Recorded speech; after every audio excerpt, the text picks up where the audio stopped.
গাজায় ফিলিস্তিনিদের ওপর গণহত্যা চালানোর অপরাধে ইসরায়েলি প্রধানমন্ত্রী বেনিয়ামিন নেতানিয়াহু তার সরকারের মন্ত্রী ও সেনাবাহিনীর কর্মকর্তাদের বিরুদ্ধে গ্রেপ্তারি পরোয়ানা জারি করতে যাচ্ছেন আন্তর্জাতিক বিচার আদালত আইসিজে।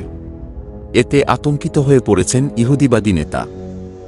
জাতিসংঘের সবচেয়ে বড় এই আদালতের সিদ্ধান্ত ঠেকাতে এরই মধ্যে করেছেন জরুরি বৈঠকও।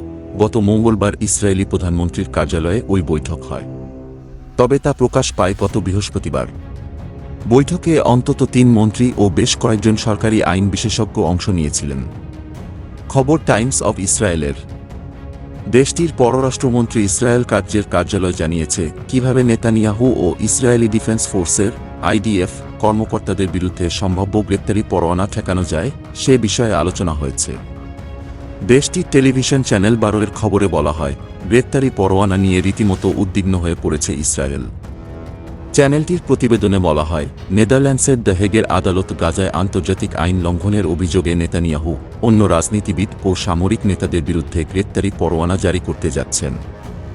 শিগগির গ্রেপ্তারি পরোয়ানা জারি করা হতে পারে এমন বার্তা পাওয়ার পরই বৈঠক ডাকা হয়। টিভি প্রতিবেদনে বলা হয়েছে, চলতি সপ্তাহে নেতানিয়াহু ব্রিটেনের পররাষ্ট্র সচিব ডেভিড ক্যামেরন ও জার্মানির পররাষ্ট্রমন্ত্রী আনালেনা বেয়ারবোকের সঙ্গে নিজের বৈঠকের বিষয়টি উত্থাপন করেছিলেন। বৈঠকে সেখানে তাদের সাহায্য চেয়েছিলেন নেতানিয়াহু। প্রতিবেদনে বলা হয়েছে, বৈঠকে কার্জ বিচারমন্ত্রী ইয়ারিভ লেভিন ও কৌশলগত মন্ত্রী রন ডারমার উপস্থিত ছিলেন। সেখানে সিদ্ধান্ত হয়, গ্রেপ্তারি পরোয়ানা ঠেকাতে আদালতে মোকাবিলার পাশাপাশি প্রভাবশালী কূটনীতিকদের সঙ্গে যোগাযোগ করবে ইসরায়েল। এদিকে ইসরায়েলি হামলায় গতকাল ৩৪,০০০ ছাড়িয়েছে নিহতের সংখ্যা। গাজার স্বাস্থ্য মন্ত্রণালয় জানায়, গত ২৪ ঘণ্টায় আরও ৪২ জন নিহত ও ৬৩ জন আহত হয়েছেন। এই নিয়ে নিহতের সংখ্যা বেড়ে হয়েছে ৩৪,০১২ জন। Thanks for watching this video. If you subscribe to my channels, like this video, comment and share what you think about it.